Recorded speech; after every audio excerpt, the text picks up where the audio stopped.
Destroying the anti-social security bigots. For some reason, there are many amongst us, mostly on the libertarian right, which I don't get, but we'll go into this and we're just going to, basically tear them a new butthole. I'm sorry. Yeah. It's crazy for me. Your old buddy Josh, somewhat of an anarchist, libertarian, conservative, that I gotta be the defender of Social Security. But the facts are, dude, Social Security needs defense because it's a good program. It's not a great program. It's a good program, and many of us can rely on it, as rightly we should, because it's there to do what it's supposed to do: keep us out of poverty. It's not to make us rich, to keep us out of poverty. All right. Don't forget to subscribe to my locals down in the doobly-doo. All right, that's 4 p.m. every Friday. We go live, and once I get enough active paid subscribers, we'll go live more and for longer than what we do right now. That's $5 a month, dude. $5 a month. You can contribute. You can add stuff to it. You follow Viva Barnes. It's a great topic of conversation. It's all kinds of stuff is happening on that on the locals channel. I love it. And then, of course, subscribe to my newsletter as well. All right. So we're going to start here. Again, this is from Veronique Desrougy, and her silliness on this article that just drives me crazy. And then they post on Reason Magazine on their community tab. The Supreme Court ruled in 1960 that workers do not have a legally binding right to Social Security. And if Congress cuts benefits even by, say, 50%, it can do so no matter what anyone was paid to the program. Oh, the Supreme Court said because they're God Almighty. I think the Supreme Court said it was okay to own human beings too, or that some human beings could be counted as 3/5 of a vote. Just to throw it out there. Anyway, so we got some silly people in here in the comments.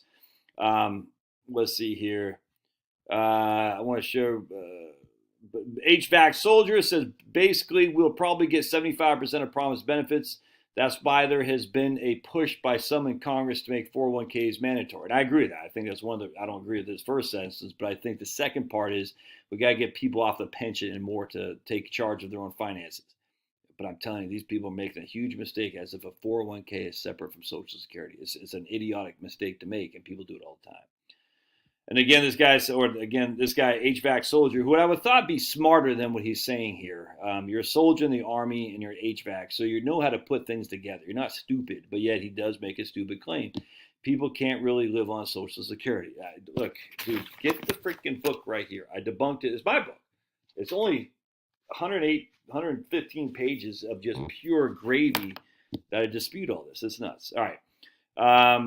And this guy says, I'm 34, hoping to get rid of the stupid security and just let people educate people on financial well-being. More money to invest instead of it going to the irresponsible people in the government, because the corporations are pretty responsible. All right. Let's see. Social Security does not get adjusted for inflation. That's a flat-out lie. This is what this guy says. That's idiotic to say that. And then this guy says, I have friends on Social Security. Their checks have been increasing every year with inflation. And so anyway, I jumped in here. This guy says, it's a lie. It doesn't get adjusted. And whatever, I don't care, because that's idiotic. All right, so I jump in here and said, you sure about that? About you can't retire on Social Security? Read my book. You can. And then because libertarian had been trained to hate Social Security, many of those people, of course, love NASA. It's the funniest thing in the world. This guy, J.A. Samurai, saying Social Security is not adjusted for inflation. He doesn't know what the hell he's talking about. Holly up here says, so I read someplace that Social Security was going to go broke by 2040 or something. And I said to her, Holly, have a holly jolly Christmas, because the late 1990s, U.S. was slated to go broke by 2028. Now it's 2035. Did they raise the payroll tax? Nope. Did they increase full retirement age? Nope. The interest rates are way lower than what they were back in the 90s too. Yep. Weird, just weird. And yet you'll believe whatever they tell you.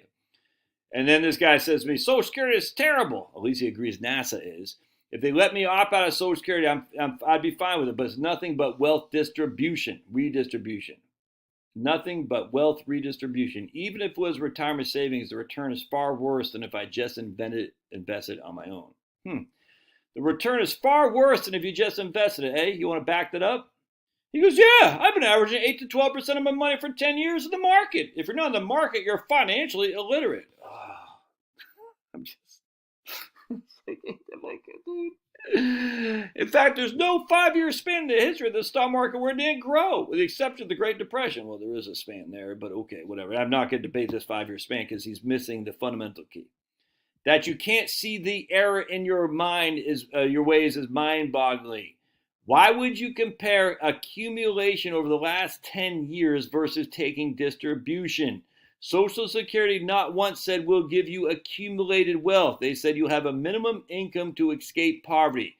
But given you're obviously young and don't realize what a bear market does to retirement accounts when one is taking distributions, I'll cut you some slack, because only a young guy would say, I've been averaging 8 to 12% a year on my money for the last 10 years. Only a young guy would say that, because that's ignorant means they don't know. And I think the young guy isn't stupid. He's just ignorant. He thinks, I've been averaging this, because he doesn't know what it is. All right. The condensation is insanely obnoxious. Please stop. Because I'm telling you, dude, you're young. You don't know what we know. This old gray bears we know. If Social Security isn't about accumulating wealth, it is welfare. It's just such an idiotic thing. Which the left has been insisting is not true for years. The left. So if it's about retirement, then let me opt out and put my money somewhere better. All right. And then he says, you don't pay. So what I said down here, I said up here. Where did I say? Right here. Wait till the market is down 57%. All the while you're taking distributions and having to pay tax on it. And then he says, you don't pay tax on Roth distributions, and half anyway, earlier than Social Security, by the way. I don't know what you're talking about, taxes. You don't, and it says you don't pay tax on Roth distributions and a half. I don't know what that says. My future value is being extracted for others' benefit against my will. I'll consider that a win. All right, anyways, it's freaking out. And he goes, I see your channel now. You're a Dave Ramsey kind of guy. Yeah, no thanks. You're embarrassing me. All right, so anyway, let's keep going here. And again, the idea of Social Security isn't just for inflation. Idiotic. So then, hold on a second. Guy came in here and says, where'd he go? He said something about OER. Oh, man. And I was like, what happened to him? Oh, that sucks, dude. He must have deleted his comment. I said, man, you're familiar with OER. Respect. Hopefully you didn't learn about it from Shadow Stats. Either way, my soon-to-be released book, Relax and Retire, Debunking Inflation Fears, is a must-read for you. I'll destroy your inflation concerns later. All right, so again, we're going to go back to the beginning of this idiotic article. And Veronique, in 1930, there were more than 16 workers for every beneficiary. In 2035, that ratio will be only 2.3. That's correct, Veronique, but obviously you didn't read my book because I'm just a guy in my T-shirt with my dogs. In my chapter 13, What Savings Crisis, you can read, we talk about, the payroll tax of Social Security. All right, so right here, tax rates as a percent of taxable earnings. From 1937, it was 1%. In 1959, it was 2.5%. Now, it's 6.2%. There was no HI back then until 1965. HI is hospital insurance. That's your Part A for Medicare. All right. So it's just this idiotic. Part 2 of that, she says this idiotic thing too, and it really makes me mad. I'm not going to lie to you.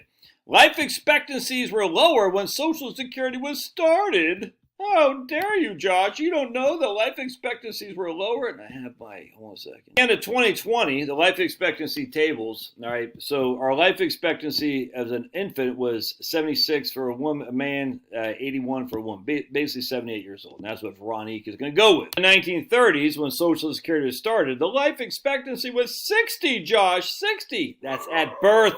That's at birth, Finnegan. The life expectancy at birth has gone from 60 to basically 78. Now it's back down to 76 because of things of cleanliness and washing your hands. It's amazing, actually, and having actually more food to consume. Now it's going the other way because we rely too much on science. Anyway, the life expectancy for a 65-year-old back then, Veronique, was 77. 77. What's the life expectancy for a 65-year-old today? About 81. This is what, almost 100 years ago. The life expectancies haven't gone up that much. And yet, what is Social Security? Your full retirement age has actually gone up as well. So the life expectancies have gone up about 4 or 5 years for a 65-year-old. Your full retirement age has gone up for 2 of those years. Your full retirement age is now 67. So we got less people paying in, but we got more taxes to pay and a much higher wage base of taxes in which to pay as well. To pay. Hey, I just said that. To pay. I don't have a toupee. So we have more people pay, we have less people supporting Social Security, but the less people are paying a hell of a lot more taxes, and they have a hell of a lot more income relative to what they did back then, in which to pay the taxes to support Social Security. It's just as idiotic. And the full retirement age is now 67, as opposed to back then it was 65. Whatever it was, I don't know. Off the top of my head. We could look it up easy, but I'm not going to. All right, so the life expectancies are not freaking higher, that much higher than they were back then. All right, so I just want to do something else here too. All right, so I just said, let me create a spreadsheet.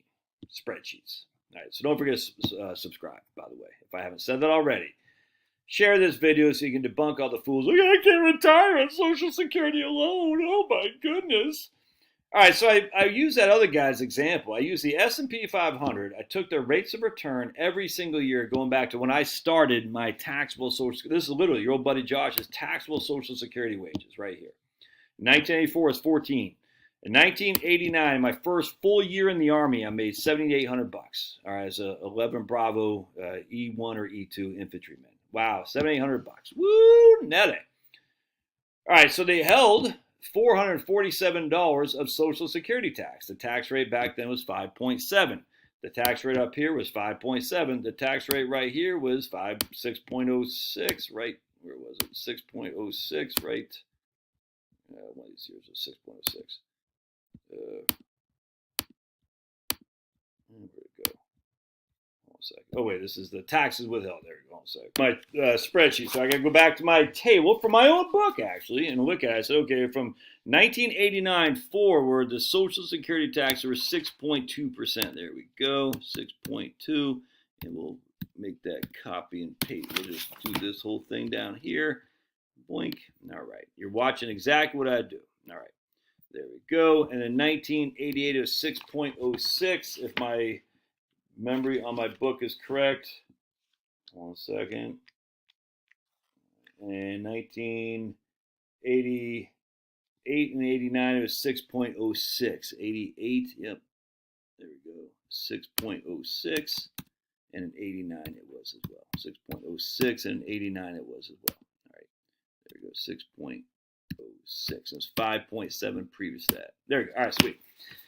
All right, so so basically what's happening is in 1989, I made $7,800. I was withheld 6.06 for FICA taxes, Social Security taxes, and this is we're just talking about Social Security. We're not talking about homeowners insurance, HI, hospital insurance. All right.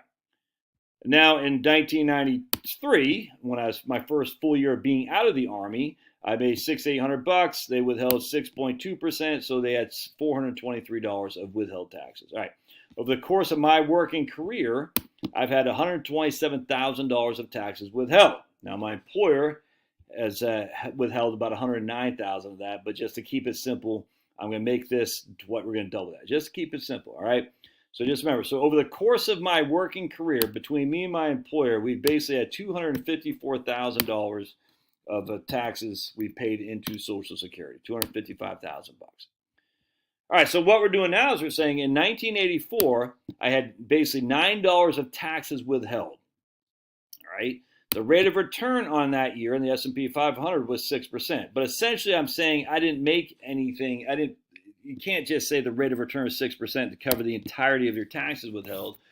And for the simple reason is that you weren't having your taxes withheld all on January 1st. So I'm assuming that we made no money in that first year. So the very first year of the 1984, I had basically $9 of taxes withheld. And I say, if I could have invested them, what would have happened? So we gather up our taxes paid at the end of the year, which is basically $9. All right. We times that by so let me show you what I'm talking about. All right. So we're going to come down here. We're going to say we're going to take this is what we had at the end of the year, $9 of taxes withheld, all right? We're going to times that by the 6% rate of return. Again, we did not actually have a 6% rate of return on that money, but just because you have to pay in increments, you don't pay in one fell swoop, but just to make it simple. Don't get too anal about this stuff. All right. So here, in the 1985, we're taking the amount of money we had taxes withheld, we're timesing it by the rate of return we had, all right? And that gave us a $9.43 is what we ended that year with. All right, so now what's happening here, we're doing the same thing. In 1985, we had a 32% rate of return. So that $9 of taxes withheld, if I had it on my own at the end of 1986, it'd be worth $12.46. Now, I haven't added anything to the system because in these 2 years I didn't make any taxable wages. I was getting paid under the table. Shh. But you see what I'm saying now. So we have $9. We made 6% income interest. So the next year is worth $9.43. That $9.43 made 32% S&P 500 return. That means it's worth $12.46. All right. Now, in 1987, I was back at working again, and so I had another $52 of taxes withheld. So in this case, what we're doing is we're saying, okay, we're going to take the amount of money we started the previous year with, we're going to times it by that rate of return, in that case is 19%, and then we're going to add to the amount of taxes I had withheld the following year. So at the end of 1987, I had, of all the taxes withheld, I had $52 of taxes withheld plus another $9. $61 of taxes withheld. I've actually made $5 on my money if I did not have to invest it in Social Security. If I took the equivalent of the taxes withheld and invested on my own in the S&P 500. I hope that makes sense. And we're just going to keep doing that. Now, you'll notice I didn't make hardly anything until right here, 2008. All right. You can see 2007, that's when I just got obliterated. It was horrible. Now you can see the S&P 500 was down 37% that year. The S&P 500 was down 9, 11, and 22% these years and whatnot. But I'm still having money being put into the market because I'm still having taxes withheld. Unfortunately, that money being put into the market isn't enough to recoup the massive amount of losses I had. So when we start in the year 2000, we start the year in 2000 at $33,000 I could have accumulated if I had been able to invest the money on my own. At the end of 2003, though, I'm down to $27,000, even though I still have taxes withheld, if that makes sense. So basically saying, oh, would I have done better? Well, I don't know, because I have lost money those years. Anyway, so we come all the way down, and we're going to say 460 by the end of 2021. If I could have invested my money in the S&P 500, my own taxes in the S&P 500, I'd have $464,000 at the end of 2021. And that's 38 years, if memory serves, 38 years. So I have $464,000. Now, the assumption that many gullible people think, well, your payroll paid it too. Your employer had to pay the tax too. And if they didn't have to pay the tax, they would have given it to you as a lump sum, or they're giving it as a higher income. I don't buy that for 2 seconds, but let's just say they did. Let's say they did. Let's say they said, Josh, we think you're great. We're going to give you the payroll tax that we did not pay you. So we're going to give you $464,000 on top of the $464,000 you saved on your own. So we're going to take this and we're going to times it by 2. And you're going to say you have $928,000 after 30 years of hard labor with no Social Security. You have $928,000 to your name. All right. That's great. So now what we're going to do is say, what kind of annuity would that buy me? Here's the, you can see right here, what I paid into Social Security, what employers pay in. I don't know why the discrepancy there. I made payroll tax. I don't know. But anyway, what I paid in Social Security, what they paid, what I paid in Medicare, what they paid, just as an FYI. And you can look at, just go look at your own statement. It's crazy. So between me and my employer, we basically paid $250,000 into the system. Now I'm showing in this case that we paid $255 into the system. It's roughly the same thing. All right, let's keep going. Took the monthly annuity, the amount of money that I had in a retirement account that I did not pay into Social Security, and I said, what would be my equivalent annuity if I took that $928,000 of taxes that I did not have to pay to Uncle Sam, and I invested it? I said I would be able to get an annuity that would be $4,800 a month, each and every month for Charlotte in my lifetime. All right, that covers her, she and I. All right, so I get, we'll just say $5,000. That's not quite well. So we take 48, so we're going to figure out something. 4862 times 12. This is with USA, by the way, a very highly rated insurance company. Could you get more some other insurance companies? Sure, imagine a little bit, but it's not going to be that much different. So we're going to get $58,000 a year on a $928,000 one-time investment. All right, that's a distribution. 58 divided by 928. That's a 6.2% payout ratio. All right, now I'm assuming I'm 67, by the way, in this case. So I'm assuming I'm 67. So for Charlotte and me, 100% joint survivor annuity. They pay us $4,800 a month for a one-time payout of $928,000. All right, so then I said, well, interesting. I never work again in my life. My Social Security, and this is today's dollars. We can assume I'm 67 right now. It doesn't matter. my Social Security benefit would be $28.97. $28.97. Now Charlotte's will be half that because we have a spousal benefit. So we'll say $2,900 divided by 2 is $1,450. Oops, $2,900 plus $1,450. I mean, so we would actually get a payout of $4,350 a month at 67. Again, I'm assuming 67 for both sides. You see where I'm going with this now?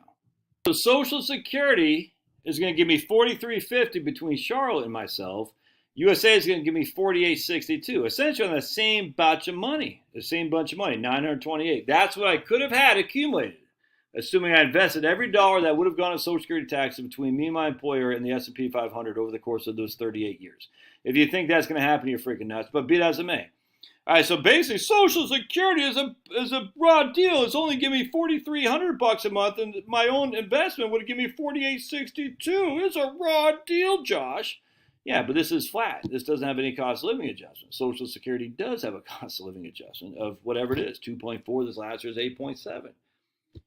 But Josh, I wouldn't do it in an annuity anyway. You know what I'd do instead? I'd keep investing in the S&P 500. Okay, that's fine. You can do that. I mean, again, you do not know what the hell happened in 2007. You were down 57%, and you're pulling money out at a significant clip as well. Your butt is cooked, dude. You are doomed. You do not know what you're talking about. All right, so I want to show you the last thing, and we'll wrap this up. This is my Social Security benefit, assuming I never work again. I don't make any more money in the future, ever whatsoever. The $28.97, all right? So this, if I make $100,000 a year for the next 15 years, my benefit goes to $3,200. Wow. The reason, because I already have my 35 years of earnings in there. Yes, if I make $100,000, we go back to the spreadsheet here, hold on a second. That will replace some of these years, but it's not going to give you that much of a bigger benefit. It's going to give you $500 more. I mean, it's just, again, if you're in a crappy old job and you're miserable and your life's about to die, then don't keep doing it for a higher Social Security benefit. I did this on the live stream last night, man. It's the law of large numbers. Once you have a certain big amount of numbers in your Social Security statement, working a couple extra years isn't going to move the needle much at all. All right, so lastly, I said, okay, what if I did continue to work at a clip of, I go all the way to 2000. So now I'm going to go back. I'm 52 now. I'm going to say I'm going to do this until I'm 67. I'm going to use the exact same rates of return of basically what I'm doing is I'm using a 3% adjustment for Social Security max wage base. So I'm saying my max wage base were 142, 147, 151. And then I'm going to say my rates of return are just a flat 5% of the S&P 500. That's it. All right, so now I got 1.49 million in there.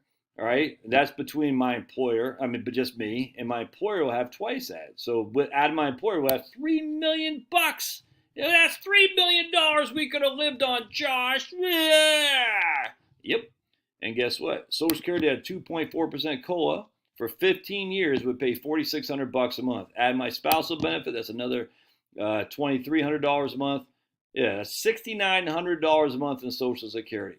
$6,900 a month in Social Security I get in 2037. Because everyone, what they do, idiots, and it bothers me because people don't take 2 seconds to think, what if I'm missing something? That's my future benefit at 67. Look, it says at 67 in 2037, I'm only going to get $3,200 a month. That's highway robbery. If I would have saved it, invested on my own, I would get... look at all that. I'd have $3 million between my employer and me. Yeah, that's freaking good. Social Security, I hate you. What they don't recognize is that what you see right here, this isn't today's numbers. Your projections are in future numbers, inflated. You can't compare inflated versus today unless you don't know what the hell you're talking about. You have to look at inflated on both sides. So let's go back to the spreadsheet here.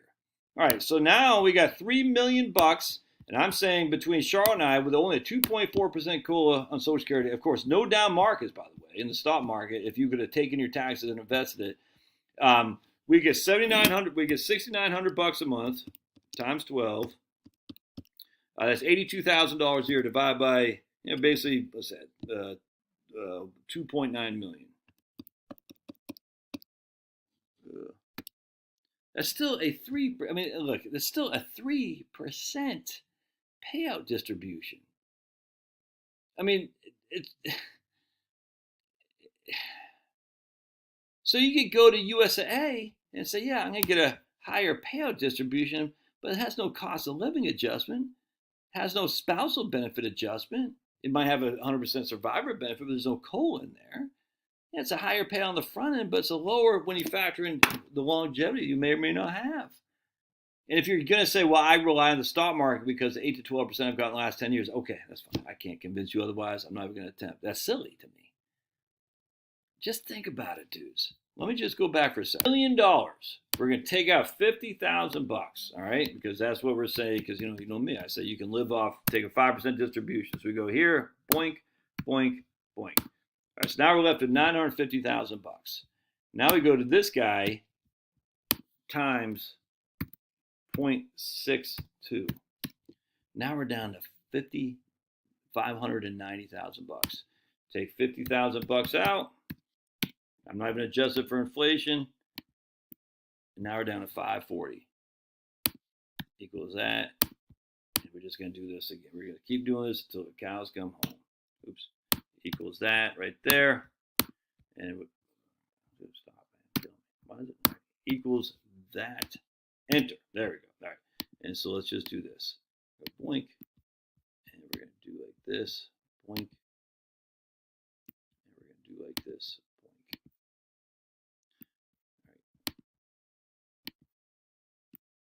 All right. There we go. And we'll go 1, 2, 3. So in year 12, we're out of money. Just because we got hit that rate of return. Now, I'm not giving you any rates of return on this. I mean, we can. It's still in year, hell, we can do it. Freaking my man, what's his name? Colbert's website here. Hold on a second. So now we're starting in 2000. We got $1 million.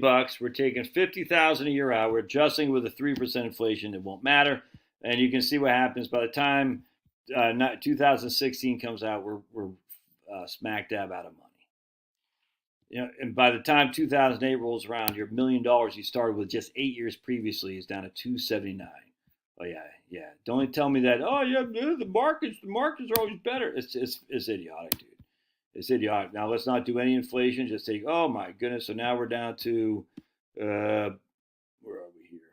By just make sure I got my numbers right. 2020. Right there, we're down to 385. We are actually at 317 at one point. Now, again, could you survive that? Sure, absolutely. you don't have to worry about Social Security. I mean, you don't have to worry about the markets. You don't have to trust me. You got to be young to say I've been making 8 to 12% a year the last 10 years. It's just as silly and of its face, man. And I'm just sitting there thinking I can't believe that people don't get this. I just don't get it. Social Security is not welfare. It's not transfer payment. It's an entitlement. You pay taxes into it. You're actually getting a decent rate of return for the taxes you paid into it. It's just a fact.